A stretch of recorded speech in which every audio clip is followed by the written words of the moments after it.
Also the podcast host of Invest in Her and an award-winning producer, author, and TEDx speaker. Our show, Invest in Her, features phenomenal female founders and funders. As you know, women receive less than 2% of venture capital funding. Our series is about accelerating the funding of women by connecting them to funding resources. Let's meet today's guest. Today's guest is a four-time founder startup champion, and she hosts Startup Live, which is a very fun and entertaining show chock full of great advice for startups.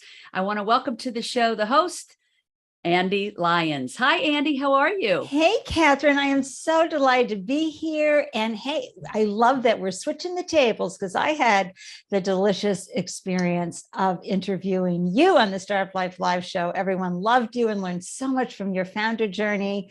And now I get to play the role of the guest this time. It's delicious. Thank you. I have to say yours is one of the most fun shows I've been on. It's brilliant the way you do it. It's very entertaining and fun, and yet you get a lot of great advice and, bravo, kudos. And I want to mention that we did not color coordinate our tops for those who are watching the show today, but it looks like we did. So good. Pink and white stripes. We got it going on, right? Right, Ande? We sure do. It's lovely. I love that serendipitous moment. What? Twinsies. So you were just sharing with me, because I always like people to get to know the guests a little bit before we delve in. And you had mentioned you were born in Massachusetts and you're there now. So I'm like assuming you've been there all this time and, growing up there, whatnot. And no, you just shared with me, you've lived and visited like 33 other places. So absolutely. Yeah, how did that happen? Oh my gosh. Well, back in the day, my dad worked for the telephone company. So we moved around New England a lot. Right. And then as an adult, my gosh, I was just always trying something new and living somewhere else. It wasn't enough just to visit. I ended up moving. And then when my husband and I had children, oh my gosh, we really screwed them up and moved them 5 times in 9 years. Oh my gosh. So what are some of the highlights of where you've lived? Oh, well, I love living in Charlottesville, Virginia.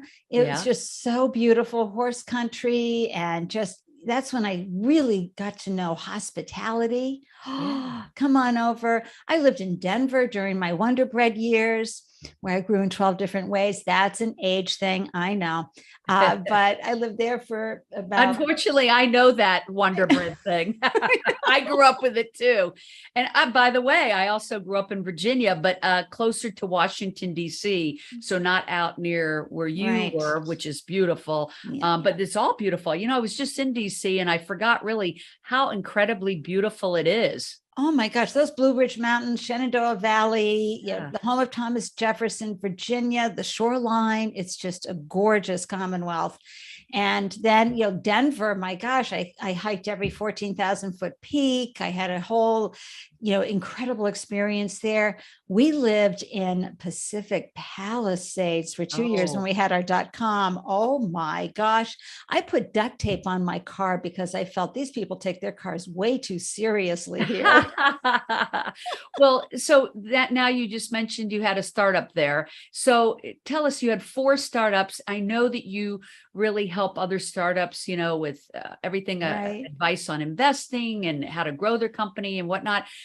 But you're working from experience. So you've had 4 successful startups. Tell me a little bit about the startups that you have, because I'm not aware of those. Oh, well, listen, first of all, I just want to tell everybody, hello, my name is Ande. I've been unemployable since 1992. I tried to, go and get some gigs in between, but I got fired, and really entrepreneurship is where I thrive the best.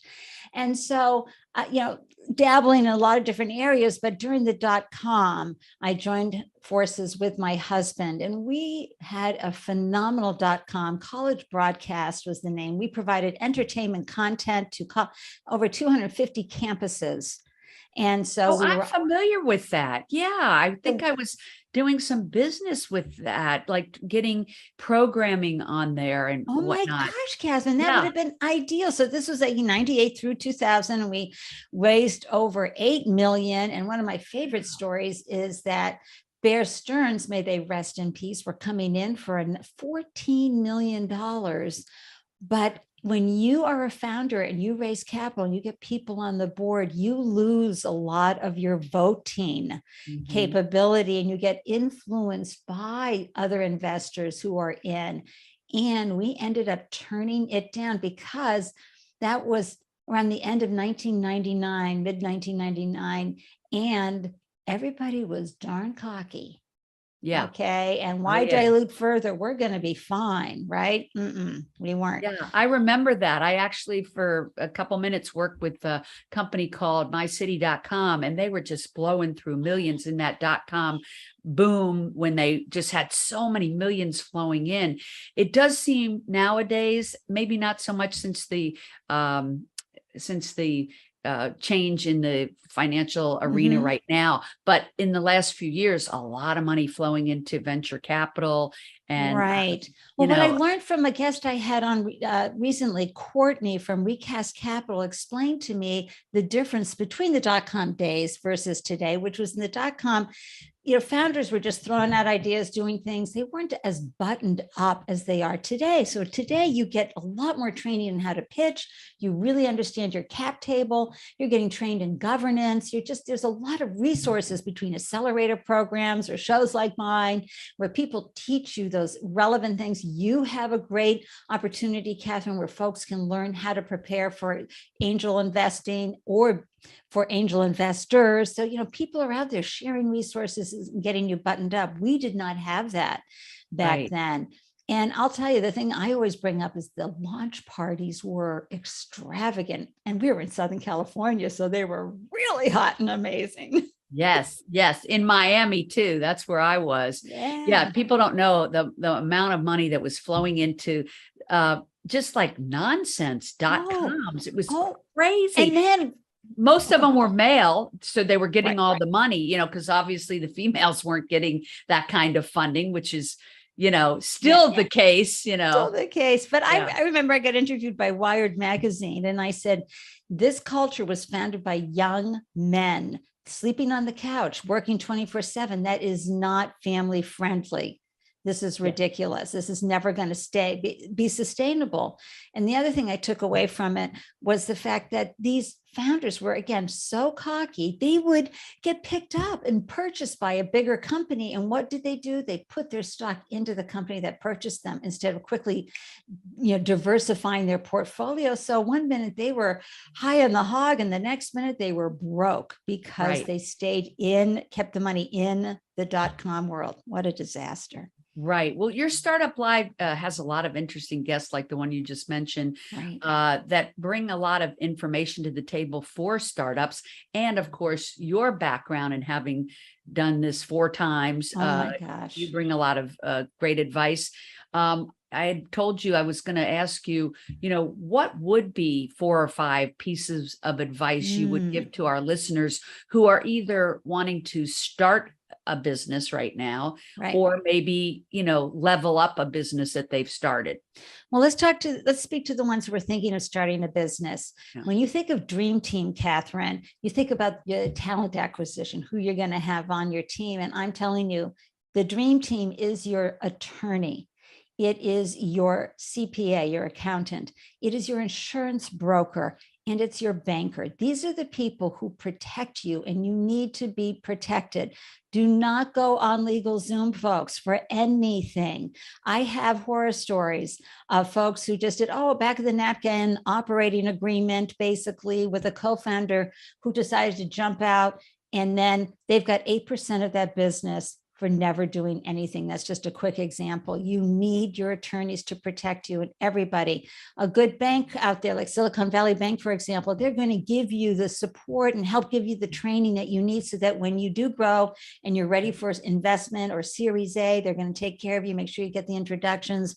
Your accountant is going to make sure you always look great on paper and that you have your numbers nailed down. And then your insurance broker is going to make sure you've got all that liability insurance, because although I'm always telling people, you always win when you launch a business, no matter what happens.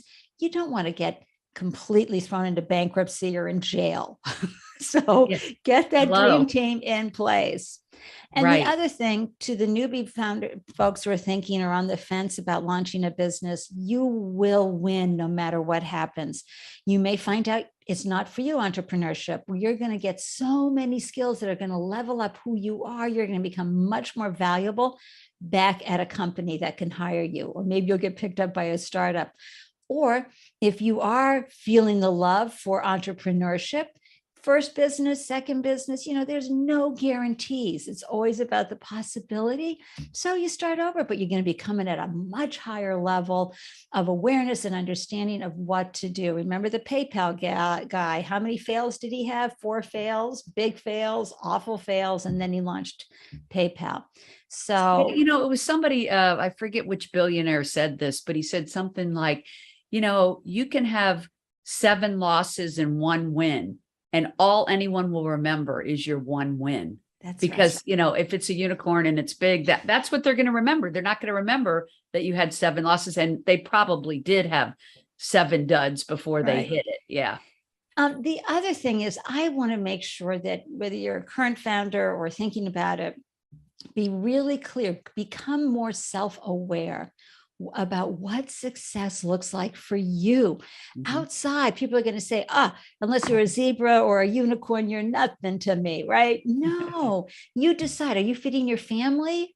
Yay. If you're feeding your family and maybe hiring people in the community or around the world, wonderful. If you're really into global domination, you have what it takes to go all the way like that, okay. But please don't be comparing yourself to all the other journeys out there. And especially not only, measuring your success and what that means to you as you evolve using your tape, but also do not compare, and make sure that your loved ones that are around you don't start sending you hate mail, because they love you for who you are. And it's so important with entrepreneurs. We get so hyper focused, we get so energized by our mission and our vision. If someone's in our way and they're not part of the solution, they best get out of the way, right? So you got to save time for those in your life and nurture those relationships, because the way the memes and mythology works around entrepreneurship, it's like, 3 years and I'm scaling and everything's great. No, you're often the 8 to 10 year overnight success. Yeah, It right. will take time. Right. Don't rush, don't hurry. I mean, this is why you might want to be careful when you go to raise capital. Get angels on board. They care about the mission and vision. They're more holistic in their investments with you. They're in it for you, with you for a while. Whereas when you go into the venture capital world, your runway is going to get tinier and you're going to feel a lot more pressure for evolving. Again, if you're the person who was like, bring it on, I'm ready to scale to 100 employees and really nail it across the world, then great. Love it, scale, do your whole thing. But I want to caution everyone that we see these examples out there, Catherine, and they're not what most businesses are. A good, strong business can be 1 million, 10 million, 50 million, and that's a darn good run, and it's a great business. Absolutely. Not everybody's meant for venture capital, for sure. I think our goal is just letting people know, if you are a company that would be great for venture capital, to know what you're getting into and how to get into it. And B, if you are in a position to be a female investor in a venture capital fund, possibly started by women, since there's more of those now, then by all means, learn that, look into it, and become part of that solution, because we need more women investors, right, in the venture capital world. But venture capital might not be for your company, like you're saying. So many other options of how to get funding, angels and otherwise. It's why we did our e-course, 6 ways to fund your business, because you're not limited to venture capital. However, you might be the perfect company that would really thrive in venture capital. So I think it's just a matter of people understanding what the options are, how to access them, and which one is right for them, right? Exactly. And make sure that you have the people around you who believe in your ability. People can teach you, people can coach you, but it's the folks who believe and just look at you and say, I know you're going to figure that out. Yes. Wow. That is so empowering, right, I agree Catherine? with you. You seem like to me the kind of person would surround yourself with people that are very supportive of what you're doing, right? Absolutely. Yeah. And I know it's hard, and family and friends are going to be watching you like it's a train wreck about to happen because entrepreneurship is not for them. They love you. They, of course, want the best for you, but it's like, ah, Yeah. Yeah. you've got to have It's people. not for everybody. A lot of people thrive in corporate America, but most people, if they are an entrepreneur, find it hard to be in corporate America. And if you're one of those people and you're like busting at the seams, go start that company, right? But That's I right. loved your advice in the beginning of the show about getting that dream team around you to do it right. There are stories you hear about someone wrote it on a napkin and it all worked out, but they are so far and in between. It's not a good plan, right? No, you wouldn't send your kid out and just let him go to any old doctor. You want a good, solid pediatrician, Yeah. say, with a good track record, or a really good vet for your dog, right, or cat. The same thing. You got to protect your dream. So you got into entrepreneurship because, at the beginning of the show, you were like, I was unemployable. I became an entrepreneur. Was it really that you felt like you didn't want to work in corporate America, couldn't work in corporate America? You just said you just had a desire to start your business. Like, what made you decide to become an entrepreneur?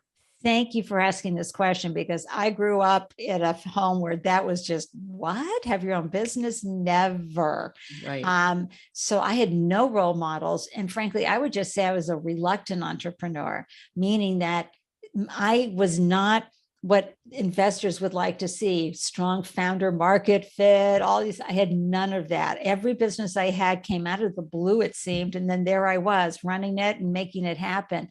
I think what I have is that I'm just a super problem solver, an implementer, an executor. I know how to get stuff done.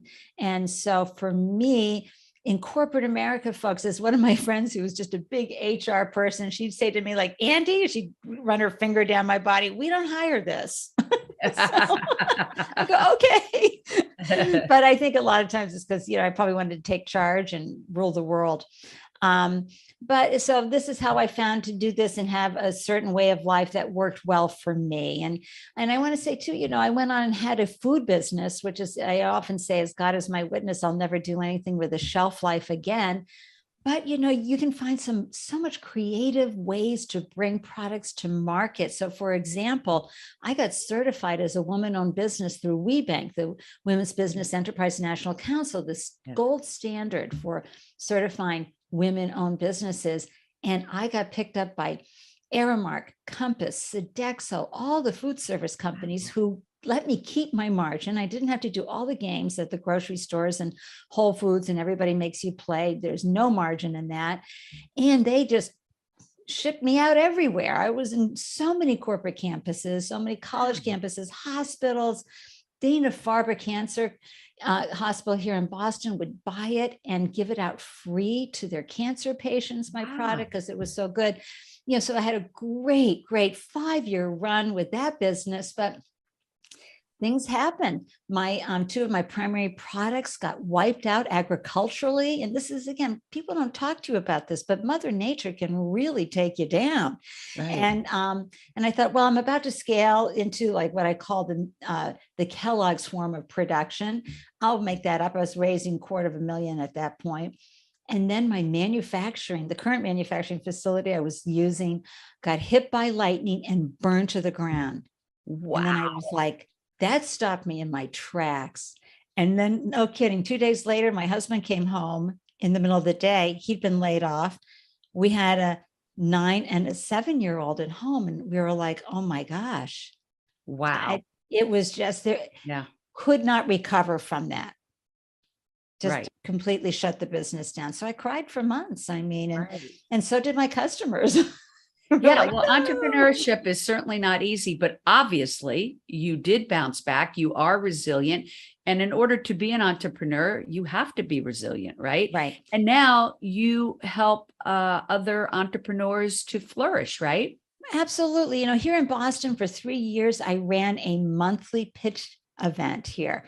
So we would have 5 founders who had 99 seconds to pitch their value prop. We'd grab a couple of angels from the Boston startup ecosystem, and they'd give their feedback. It was just such a wonderful event.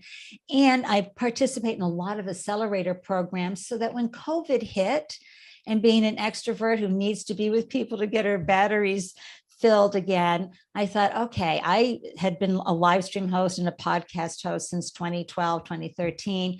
I said, I'm going to start a show, right? I'm going to continue to try to reach more founders that aren't in such heavily resourced areas like we have here in Boston, or like you have in LA or up in San Francisco. And then George Floyd was murdered.